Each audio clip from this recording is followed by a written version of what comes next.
goût des médias. Le goût des médias. Le son des qualités et les belles images qui nous émerveillent. Niragongoma Production. Une production audiovisuelle. Qui parle de vous. Comme dans vos rêves. Salut à tous et bienvenue sur le NNP Podcast où nous discutons avec différents invités sur l'industrie créative et la croissance économique en République démocratique du Congo. Je suis Adi Kahashi, directeur créatif à Niragongoma Production et le présentateur de ce podcast. NNP Niragongoma Production. Joignez-nous pour vos productions audiovisuelles et des qualités. Cette semaine, nous discutons avec Michael Kalamo sur le rôle des industries créatives dans la relance économique en République démocratique du Congo. Signalons que Michael Kalamo est un entrepreneur, producteur multimédia, fondateur de Uhuru Knowledge Center et les MNKF Creative. Michael Kalamo est un prodige de l'industrie créative évoluant à Goma, au Nord Kivu. Bienvenue Michael. Merci Jerry. Michael, pour ceux qui ne te connaissent pas, est-ce que tu peux un peu plus nous parler de toi, juste la petite histoire de qui tu es et de où est-ce que tu as grandi, où est-ce que tu as fait tes études? Alors j'ai une histoire plutôt compliquée quand on parle des études. J'ai étudié dans beaucoup d'écoles. J'ai étudié à Litige, j'ai étudié au collège, j'ai étudié au Mont-Carmel, j'ai étudié à Métanoïa. Donc, c'est des petits détails de la vie et peut-être qui m'ont aussi permis de rencontrer beaucoup de personnes.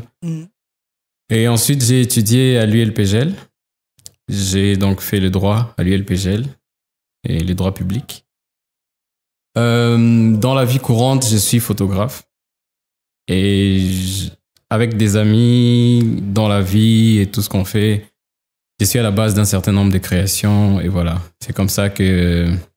C'est notre manière de pouvoir faire évoluer l'industrie créative au Congo et à Goma. Ok.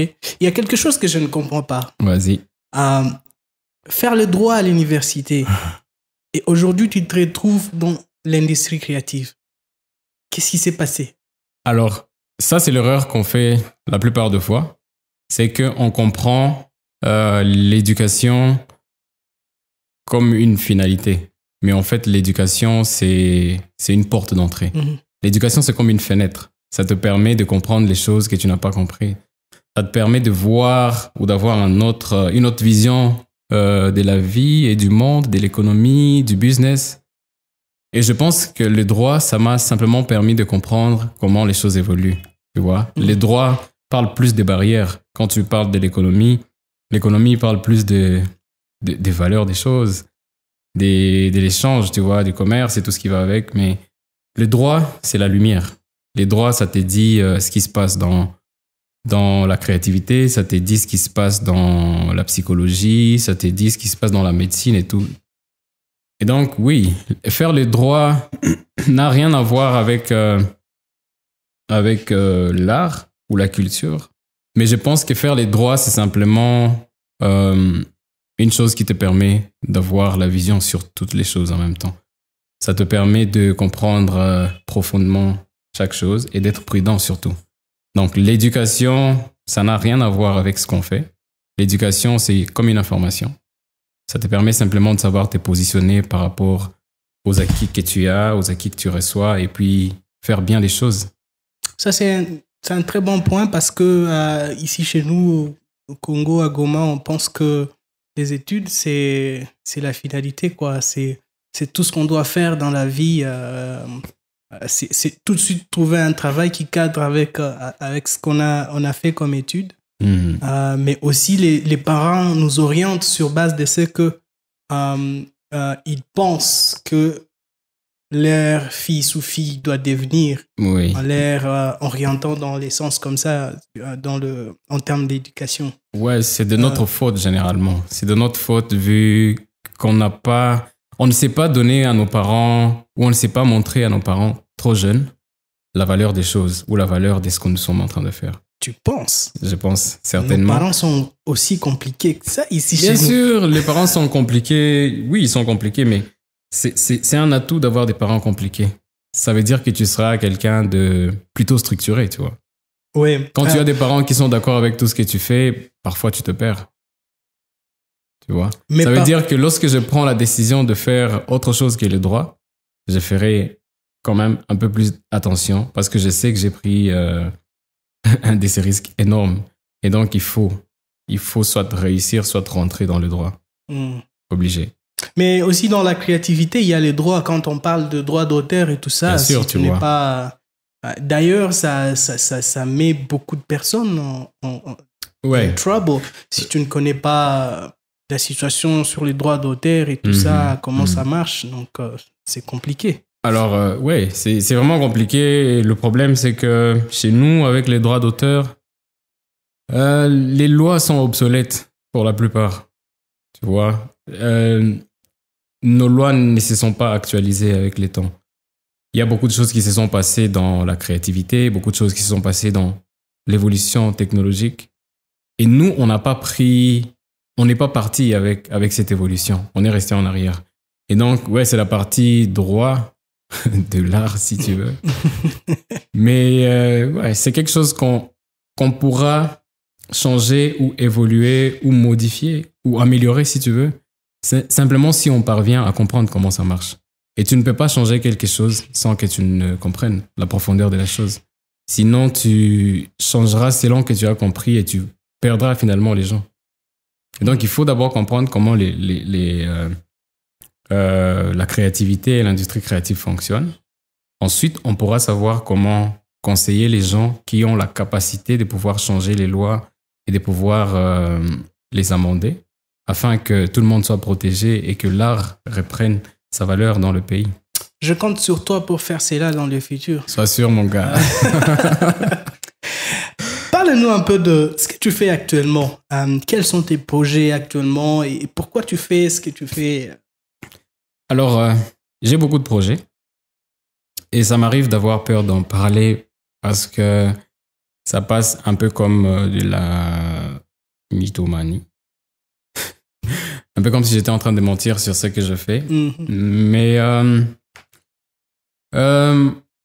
avec des amis, j'ai créé MNKF Creative, qui est une SARL et qui est une agence créative qui s'est fixé les objectifs de pouvoir faire un effort et ramener les meilleurs de l'industrie créative congolaise, mais aussi présenter la créativité congolaise dans le monde international, tu vois. On est une société commerciale, purement commerciale. Mais aussi, à côté, on a créé des structures, notamment Hall of Hope. Hall of Hope, qui est un genre de festival mobile qui réunit les artistes congolais, qui les ramène d'un point du Congo à un autre. La première édition a été à Kinshasa. Et la deuxième édition est censée se passer à Goma, si tout se passe très bien. si on n'a pas la suite de Covid. Donc, ça pourra normalement se passer ici à Goma le 29 novembre 2020. À part ça, il y a Uhuru Knowledge Center, qui est un centre culturel qui est un centre culturel qui fait beaucoup d'efforts dans l'éducation civique. Ça veut dire comprendre ses droits et comprendre ses devoirs vis-à-vis de la société, mais aussi dans l'éducation civique, ramener un peu de la culture, de l'art, donner à l'art sa valeur et faire comprendre aux Congolais X que ce n'est pas que de l'or et de l'argent qui soit le plus important, mais que la créativité dans ta tête, dans ta manière de penser, dans ton imagination, il y a une façon qu'on peut travailler ensemble et transformer cette connaissance en gain pour tout le monde. En or. En or, si tu veux. En cobalt, en cuivre, en... Oui, il n'y a pas que de l'or et de l'argent, comme aime le dire mon ami. Mais ouais, il y a aussi la force de la personne, la force de notre histoire, la force de notre vécu. C'est qu'on a au fond de nous, c'est qu'on comprend et la manière dont on le comprend. Notre vision du monde, notre imagination, la manière dont on conçoit la fiction et la manière dont on les traduit, tu vois. Ça aussi, c'est la richesse d'une certaine manière. Et donc, il faut savoir rentabiliser tout ça. Et c'est ça qu'on essaie de faire. Ça fait pas mal d'initiatives. Oui. Pour énormément, énormément d'initiatives, mais tu vas comprendre que ces initiatives ont un seul issue. Ils débouchent tous d'un même point. Mais c'est juste une manière de décomposer les forces afin de pouvoir ramener plusieurs et différentes personnes. Voilà, c'est là que ma question se tourne. En faisant tous ces temps de trucs, c'est quoi le problème que tu veux résoudre au Congo? Alors, moi, le problème qui me dérange le plus, c'est qu'on n'a pas... En fait, on n'a pas le monopole... Non, déjà, on n'a pas le monopole, mais on n'a même pas une petite partie dans la rédaction de notre histoire. Ce sont les autres personnes qui rédigent notre histoire. Ce sont les autres personnes qui font nos caricatures. Ce sont les autres personnes qui font des dessins. Écoute, quand on parle de la peinture africaine, on voit souvent le soleil, les montagnes, la verdure et puis une rivière qui traverse, tu vois. Les huttes. C'est ça. Ouais, c'est ça en fait. C'est ça africain. C'est ça la peinture africaine. Mais après, si tu discutes avec Justin Kasereka, il te dira que ça paraît bizarre, même pour lui, de discuter avec une autre personne et de parler du cobalt. De se poser des questions sur le cobalt, sur l'énergie, sur les masques, tu vois. Et ça, c'est un problème. Parce qu'en fait, nous, c'est notre problème à nous. On n'a pas su trouver une voie dans la discussion ou trouver une voie dans la narration de notre propre histoire. On n'a pas su, en tout cas. Et ça, c'est mon problème. Ça, c'est quelque chose que j'aimerais, de mon côté, changer d'une certaine manière. Donner plus de voix à nous-mêmes. Je ne dirais pas donner plus de voix à nos jeunes, parce que je suis jeune. Mais nous donner plus de possibilités de raconter notre histoire et notre compréhension du monde sans être complexé, tu vois. Donc, parler en mauvais français, ne pas parler anglais, parler en machi ou en je ne sais pas moi quelle autre langue, mais exprimer l'histoire que tu renfermes au fond de toi, tu vois. Il y a beaucoup de sagesse africaine, mais est-ce que les gens comprennent le fond de la pensée de la sagesse? Alors, ouais, la plupart des fois, ce sont des autres personnes qui ont eu l'audace de rédiger les trucs sur nous. Les livres les plus célèbres actuellement, c'est les livres Congo. Parce que Kamer l'a mis sur sa photo. Et tout le monde veut maintenant savoir ce qui est écrit dans ce livre, mais c'est un livre écrit par un étranger. Et donc, c'est quoi notre manière? C'est quoi est-ce que nous, on se regarde? C'est ça que moi, j'aimerais faire comprendre au monde. Quelle est notre manière de comprendre le monde? Et qu'est-ce qu'on comprend du monde? Et comment est-ce qu'on veut que le monde nous comprenne? Ok. Est-ce qu'on peut dire que c'est un problème de possibilité, des connaissances, des savoirs ou de... où se trouve le problème? Je pense que c'est un problème d'argent. C'est un problème d'argent dans le sens où tout ce qu'on voit, c'est le gain. C'est où est-ce que je gagne? Comment est-ce que je gagne? Tu vois? On serait prêt à vendre une partie du Congo puisqu'on voit où est-ce qu'on gagne. Et comment est-ce qu'on gagne et combien est-ce qu'on gagne. Mais si on revenait un peu à côté de l'argent et quelles sont les valeurs qu'on donne, tu vois. Si je suis une personne qui veut véhiculer un certain nombre de valeurs, peu importe l'argent que j'ai, je dépense de l'argent pour véhiculer ces valeurs. Si je suis une personne qui veut gagner de l'argent, peu importe les valeurs, je vais bousiller les valeurs, je vais gagner de l'argent. Et donc, il y a trop peu de gens qui sont prêts à mettre de l'argent, par exemple, dans la narration au Congo. Il y a trop peu de gens qui sont prêts à mettre de l'argent dans un film, quoi. $1 million pour tourner un film de 52 minutes. Mais on te dira que c'est une folie, quoi.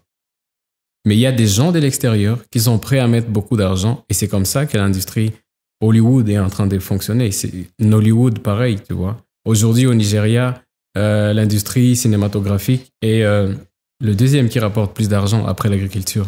Mais pourquoi? C'est la création, c'est l'imagination, tu vois. C'est des scénarios écrits en mauvais français, en mauvais anglais, mais qui expriment la pensée des gens, la compréhension de la vie et la compréhension du monde. Et c'est comme ça qu'on finit par faire tourner de l'argent, tu vois, et produire de l'argent.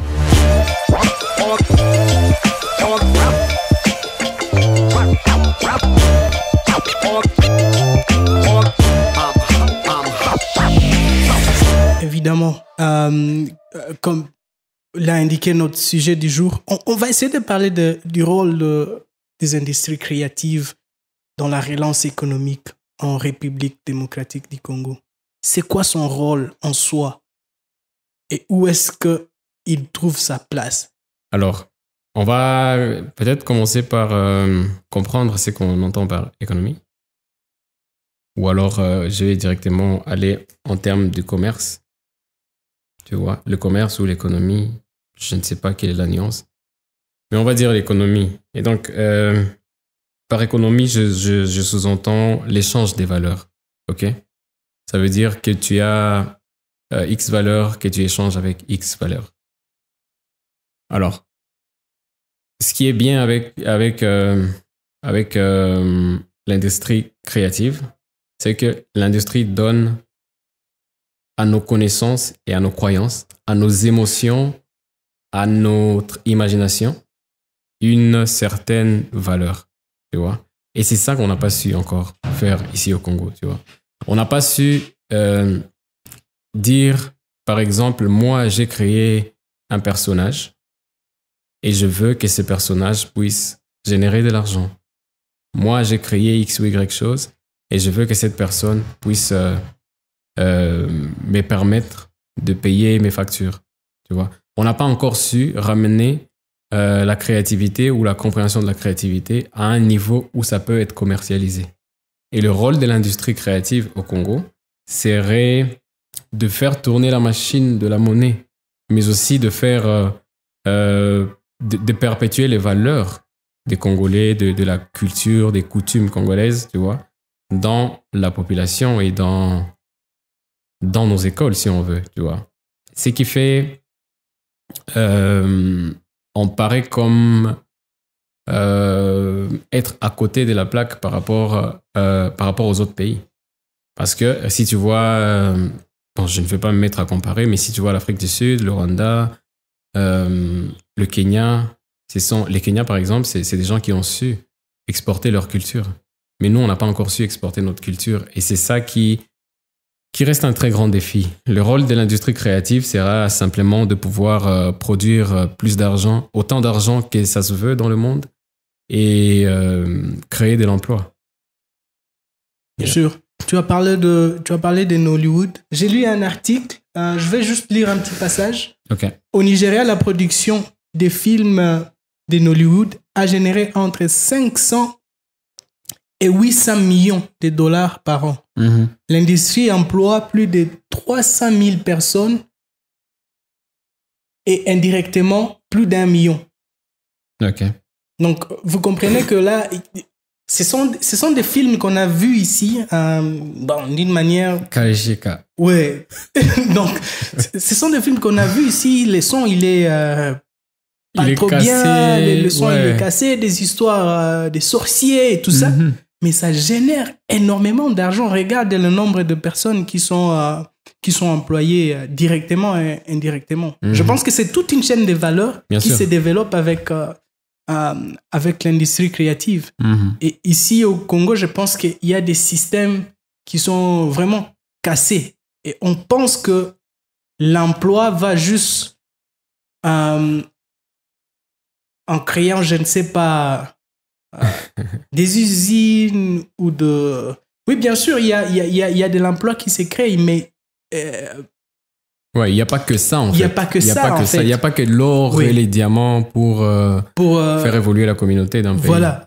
L'industrie créative a vraiment beaucoup à apporter sur le Congo, notamment sur la valeur même, sur la marque même congolais. Je me rappelle qu'à l'époque, on a appris que la musique congolaise était énormément puissante. Oui. Au niveau de l'Afrique, au niveau du monde, mais on sent qu'il y a une chute libre.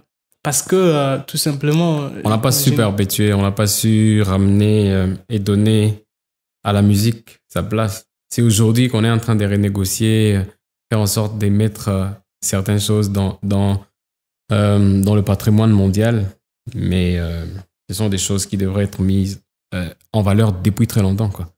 Et si on aurait su garder la cape, si on aurait su rentabiliser tout ce qu'on avait, les opportunités et tout ce qui va avec, on n'aurait peut-être pas besoin de nous battre pour l'or et les diamants. Moi, je suis congolais depuis très longtemps. Je suis né congolais, tu vois. Le Congo, scandale géologique. Des millions se produisent du jour au lendemain. Mais tu seras triste de savoir que moi, je n'ai jamais vu les diamants, quoi. Je connais pas ce que c'est. J'ai jamais vu. Je n'ai jamais vu de l'or brut. Tu vois? Moi non plus. Et tu vas entendre qu'il y a beaucoup d'argent qui se font. Mais on a eu plus de problèmes que de biens avec la richesse du Congo, la richesse souterraine du Congo. Alors qu'on a les possibilités, on a la verdure, on a le faune, on a la flore, on a tout ce qu'il faut pour faire avancer ce pays. Mais il faut simplement qu'on soit à la hauteur. Oui. Il faut qu'on soit assez arrogant, assez courageux pour prendre des initiatives. Et je pense que notre rôle, là, nous, ça ne sera pas de faire en sorte que l'or puisse garder la cape. Ce n'est pas ça notre rôle. Mais ce sera, toi et moi, par exemple, notre rôle sera simplement de faire en sorte que l'industrie créative puisse atteindre le niveau dans lequel il faut que ça aille. Ça joue un très, très grand rôle en plus. Bien sûr. Parce que, rappelle-toi du moment où le parc de Virunga était vraiment, vraiment en danger. Bon, bien qu'il continue toujours à être en danger. Qu'est-ce qui a sauvé? C'est des films qu'on a produits sur le parc. Bien sûr. Des photos qui montrent la beauté du parc et tout ça. Donc, les histoires qui ont été racontées autour, voilà. Les histoires qu'on a vendues pour faire comprendre au monde entier ce que c'est le parc et quelle est la valeur du gorille. Voilà. Tu vois? Malheureusement aussi, ce n'est pas les Congolais qui ont travaillé sur ces histoires-là. Malheureusement. C'est pour ça que je dis qu'il faut être assez arrogant pour comprendre. Parce que il y a des gens qui viennent, mais à nos débuts tous, on a travaillé avec des étrangers qui sont venus pour produire des films sur nous et qu'on a ensuite regardé sur des médias internationaux. Ce sera à nous maintenant de dire, nous sommes là. Lorsque vous voulez produire des trucs sur nous, nous allons vous aider à le produire. Ou lorsque vous voulez raconter des histoires sur nous, nous connaissons les histoires qu'il faut raconter sur nous. Il faut de l'audace, c'est tout. L'article que je venais de lire tantôt, ici, ça redit encore, le succès de Nollywood montre comment l'économie créative peut déclencher une chaîne de valeur entre artistes, entrepreneurs, distributeurs et services de soutien pour stimuler l'emploi et contribuer à la croissance du PIB. Bien sûr. Tu es d'accord avec ça? Je suis d'accord avec ça. Et si je dois expliquer un peu, ou si je dois peut-être ajouter un truc sur ce que tu viens de lire, c'est que moi, j'ai défini l'industrie créative. Bon, ce n'est pas moi qui définis l'industrie créative comme ça, mais j'ai lu un truc sur l'industrie créative et qui dit l'industrie créative, c'est un peu comme le contrat entre le commerce et l'art. Tu vois? Ça veut dire le commerce fait un contrat avec l'art. Le commerce fait son truc commercial, fait un effort pour faire en sorte que l'argent puisse passer par là, qu'il y ait échange de valeurs, et l'art ramène ce qu'elle comprend. Et ce qui est bien avec le Congo, c'est que nous sommes plus de 83 millions de Congolais. Ça fait plus de 83 millions de têtes qui réfléchissent et qui ont des cultures totalement différentes. De l'est à l'ouest, du sud, je ne sais où. À chaque coin du Congo, il y a une culture différente. On ne peut pas décrire un Congolais. C'est impossible. Les Congolais, ils diffèrent de où ils vivent, comment ils vivent, tu vois. La vie d'un Quinois, ce n'est pas du tout la vie d'un Gomatracien. C'est totalement différent. Et la créativité, elle vient de nos expériences, tu vois. Elle vient de ce qu'on comprend de la vie qu'on a vécue. Et ça fait que moi, je suis de Goma, j'ai vécu des choses que quelqu'un de Kinshasa n'a pas vécues. Ma compréhension, ma créativité, mon imagination ne sera pas pareille que l'imagination d'un Quinois, tu vois, ni d'une personne de Lubumbashi ou d'une personne de l'Équateur. Ça veut dire le potentiel créatif qu'il y a au Congo est vraiment énorme. on a des histoires qui sont liées parce qu'on est tous Congolais, mais ces histoires aussi sont particulières. Chaque histoire, chaque coin du Congo a une histoire à raconter différente de l'histoire d'une autre ville. C'est avec un ami que j'ai discuté et qui disait, en fait, toutes les villes du Congo, aucune ne se ressemble. Tu vois? Bukavu est totalement différent de Goma, alors qu'on est juste à côté. Si tu pars à Kinshasa, Kinshasa, c'est totalement différent d'ici. Et si tu pars à Kisangani, c'est autre chose. En Équateur, c'est autre chose. Ça veut dire qu'on peut simplement rester ici au Congo, voyager ici au Congo et produire des histoires venant seulement du Congo et ramener le monde à venir voir ce qu'on a pu faire. On a eu beaucoup de cultures, on a beaucoup de traditions, on a beaucoup de valeurs, mais la plus grande chose ou la chose la plus triste qui soit, c'est qu'on n'a pas su perpétuer celle-là. On n'a pas su garder ou archiver ces choses. On est en train de chercher les histoires très loin, comprendre le féminisme dans le monde arabe. Tu vois?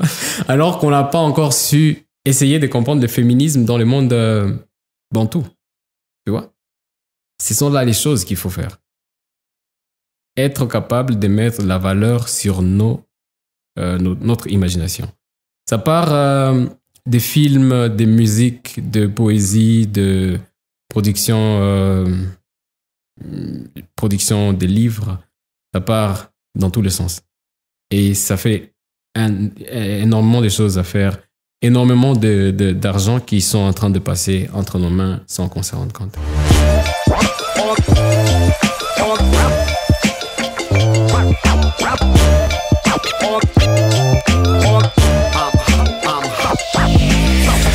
Donc, si on peut essayer de résumer en bref, c'est que l'industrie créative a un très très grand rôle à jouer dans la relance économique en République démocratique du Congo, notamment avec en valorisant la culture même congolaise. Bien sûr. On a une culture tellement riche et que seule l'industrie créative peut amener au niveau du monde. Ouais. Regarde, on parle de la pauvreté en Afrique. OK? La pauvreté, c'est simplement le manque de trafic. Ça veut dire on manque le trafic pécuniaire, si tu veux. Le trafic d'argent. Il n'y a pas assez d'argent pour tout le monde. Oui. On est pauvre. Mais en définissant l'industrie créative, lorsqu'on parle d'un contrat entre le commerce et l'art, ça veut dire un contrat entre l'économie et l'art. Ça veut dire qu'on a la possibilité de revenir vers les gens, leur proposer des contrats où ils peuvent avoir de l'argent. Regarde, il y a des groupes congolais. Benda Bilili. Tu connais? Oui, je connais Benda Bilili. Tu vois? Benda Bilili, c'est un groupe des infirmes, quoi. Mais tu as vu le tour du monde qu'ils ont fait? Bien sûr. Mais il n'y a pas que Benda Bilili. Regarde Mamadou et Mariam. Tu vois? Ce sont des personnes dans les communautés typiques africaines. Ce sont des personnes qui sont vouées à l'échec, quoi. Ce sont des personnes qui doivent se mettre sur une chaise et qu'il y ait quelqu'un devant aider à, je ne sais pas, donner 100 francs par personne. Mais ce sont des personnes, grâce au contrat qu'ils ont reçu avec l'industrie créative, ils peuvent faire quelque chose de leur vie et ils véhiculent un message. Tu vois? Ça veut dire la pauvreté qu'il y a autour de nous, c'est une pauvreté... il faut qu'on se dise que nous sommes responsables de cette pauvreté. Oui. Simplement parce qu'on n'est pas assez audacieux et on n'a pas une vision élargie de la vie et du monde. Simplement, en racontant mon histoire et ton histoire, il y a une possibilité de mettre des gens sur la production de cette histoire et faire étudier les enfants. Tu vois. Bien sûr. Notamment, une autre chose, c'est que l'économie, l'industrie créative contribue à l'emploi. Bien sûr. C'est que s'il y a des projets de films, s'il y a des projets de livres, il faut imaginer combien de personnes vont travailler derrière. Bien sûr. Moi, par exemple, parlons de NNP. on est dans la création de contenus multimédia. C'est toute une chaîne de valeur qu'on a créée. Bien sûr. Il y a des monteurs, il y a des caméramans. Après que ça sort ici, on a besoin de la musique et tout ça. Tu vois, c'est la circulation de l'argent. Pour créer de la valeur, comme tu as dit, par exemple pour une entreprise, pour faire sa publicité. Bien sûr. Qu'il faut. Et je pense que dans tout ça, pour pouvoir bien vendre l'image des entreprises, il faut déjà que les entreprises comprennent comment les gens vivent dans leur champ d'action. Et lorsque tu sais ramener ton produit, lorsque tu sais ramener ton client à s'identifier à ton entreprise, c'est là que tu as réussi ton côté marketing. Oui. Tu vois. Et ça, c'est notre rôle à nous. de raconter, de donner aux gens, de donner la valeur à nos histoires, tu vois, de donner la valeur à nos cultures. Et c'est ça qu'on n'a pas encore su faire, mais qu'on saura faire. Obligé. Obligé. Et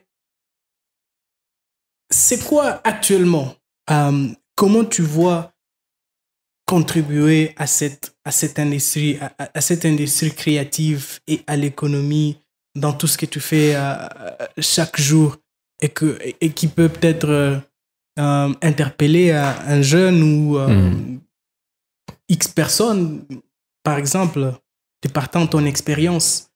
Comment ça se passe? J'imagine qu'on a beaucoup à apprendre sur ton expérience dans cette sphère créative au Congo. Oui, en fait. Ce que je peux dire aux autres collègues, c'est que tout ce qu'on peut faire, c'est de pouvoir simplement créer des structures.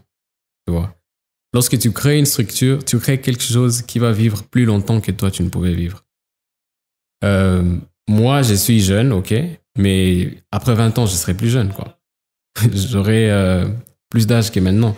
Ça veut dire, si on crée des structures qui peuvent aller de l'avant, qui peuvent venir véhiculer mon message, mais ensuite que quelqu'un d'autre peut venir complètement transformer. Et plus tard, peut-être que la structure que toi-même tu as créée peut venir te contredire. Ce qui est bien, ce qui est très bien, ça veut dire que la pensée a évolué. Il faut donner la possibilité aux gens de pouvoir faire évoluer leur pensée. Et si on crée des structures qui sont indépendantes à nous, des structures qui n'ont pas forcément nos noms, qui n'ont pas forcément... qui ne définissent pas ce que nous sommes. Ce n'est pas comme si je vais créer, Michael, quelque chose, non. Mais tu vois, par exemple, NNP, aujourd'hui, tu es directeur créatif des NNP. On ne sait pas dans 10 ans ou dans 20 ans qui sera directeur créatif des NNP. Et ce qu'il faut savoir faire, c'est de pouvoir se détacher des choses qu'on crée. Ça veut dire, tu crées une chose qui aura la possibilité d'avoir n'importe qui d'avoir n'importe qui à la direction. Ça veut dire, si aujourd'hui tu es directeur, tu fais évoluer ta pensée. Plus tard, il y aura quelqu'un qui viendra te contredire et dire je pense que Jerry n'avait pas raison, même si c'est lui qui a créé cette structure, mais je pense que les choses doivent aller de ce sens-là. Et c'est comme ça, lorsqu'on se contredit, qu'on se donne la possibilité d'aller de l'avant. Donc oui, c'est important de pouvoir créer des structures. Pas seulement créer une forme de reconnaissance sur notre nom. Ça veut dire reconnaissez Michael Kalamo comme l'une des grandes têtes de la culture congolaise. Avec des fondations qui existent au Oui, Congo. avec tout ça. Mais ça ne sert à rien. Ça ne sert vraiment à rien. Mais il faut créer des structures qui peuvent rester. Super, super. Je pense qu'on sera en train de conclure cette conversation avec Michael. Est-ce qu'il y a un mot pour peut-être les autorités au niveau du Congo par rapport à l'industrie créative qui semble ne pas avoir vraiment de priorité dans tout ce qu'ils font? Moi, je pense que ils doivent aussi regarder avec beaucoup plus d'attention cette industrie. Je ne sais pas ce que tu as à dire comme message. Alors, il faut dire aux autorités, bon, moi je pense que ce n'est pas de leur faute. Je ramène toujours la faute à nous. Parce que ça commence par ce que j'ai trouvé de valeureux à l'intérieur d'une chose pour que je puisse donner de la valeur à cette chose. Ça veut dire si aujourd'hui l'industrie créative n'a pas atteint son niveau, c'est simplement parce qu'on n'a pas demandé. Goma aujourd'hui a des routes parce qu'il y a des gens qui ont demandé des routes. Aujourd'hui, il y a des gens qui sont en train de faire des campagnes pour demander de l'eau. Et tu verras que dans 5 ans, il y aura peut-être de l'eau ou peut-être pas. Mais il y a des gens qui ont demandé. Et si aujourd'hui l'industrie créative n'a pas évolué, c'est de notre faute. Donc les autorités, ils ont un rôle important à faire parce que c'est eux qui régulent toutes les choses. Mais le plus grand rôle, il nous revient à nous. Qu'est-ce qu'on veut? Si on sait ce qu'on veut, alors on travaillera pour ce qu'on veut. Tu as raison. En fait, moi, je suis toujours de ceux qui prônent la résilience et de dire que on n'a pas à dire que rien ne marche, on ne doit rien faire. Yeah. Je pense que nous avons beaucoup plus à donner qu'à recevoir en tant que jeune. Et je pense que moi, je ne peux que demander à des personnes qui ont des possibilités de faire plus de centres pour les jeunes qui aiment faire l'art et tout ça. Bien sûr. Moi, je suis devenu ce que je suis. Moi, je ne peux pas cesser de le répéter. C'est grâce à Yole Africa. Je pense qu'on a plusieurs artistes, musiciens, danseurs. C'est grâce à cette structure-là. Moi-même, je suis devenu ce que je suis parce que j'ai commencé très tôt à travailler pour le festival Amani, par exemple. Par exemple. Tu vois? Oui. Lorsque le festival vient, je me rends compte qu'en fait, je peux donner une idée, quoi. Mm-hmm. Je travaille dans la communication du festival et puis on commence à discuter avec des personnes que je ne connais pas du tout, des personnes que je rencontre pour la première fois, qui te disent des choses que tu ne comprends pas du tout. Mm-hmm. Et là, tu te rends compte qu'en fait, il faut que tu puisses évoluer ta pensée. Et c'est comme ça que ça part. Voilà. Tu vois? Donc, oui, c'est très important. Des structures comme le foyer culturel de Goma, ça aussi, j'ai oublié. En fait. Très important. Très important. Ce sont là les choses qui font à ce que la ville puisse aller de l'avant. Mm-hmm. Et je pense qu'il y aura d'autres villes qui vont se poser des questions, mais qu'est-ce qui se passe à Goma et comment ça marche là-bas? Mais en fait, simplement parce que on a pris une autre manière de comprendre la vie parce qu'on a rencontré des personnes qui ne pensaient pas comme on pensait, qui nous ont challengés et qui nous ont montré, qui nous ont fait comprendre en fait qu'on ne connaissait rien et qu'il fallait apprendre. Et c'est comme ça que c'est parti. Et l'avantage de ces centres culturels et organisations qui permet à ce que les gens puissent échanger culturellement, c'est que ça nous permet de nous évaluer par rapport à la vie, par rapport au monde et par rapport à tout ce qui nous entoure.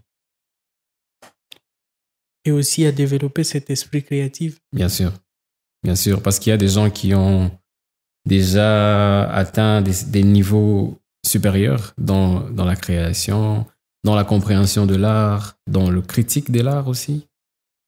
Et ouais, c'est important de rencontrer ces personnes et pouvoir échanger avec eux. C'est comme ça que, ouais, finalement, on finit par créer aussi, ou on finit par s'inspirer de la vie de ces personnes. Welcome to the new world of audio production in Goma City. Goma Production. We are a path to your business success. Voilà, c'était le NNP Podcast où nous discutons avec différents invités sur l'industrie créative et la croissance économique en République démocratique du Congo. Retrouvez un nouvel épisode chaque semaine sur le compte SoundCloud et iTunes de Niragongo Ngoma Production. Aimez, partagez, téléchargez et surtout, n'oubliez pas de vous abonner sur nos pages Facebook, Twitter, Instagram. Salut, à la prochaine et restez chez vous. À la prochaine.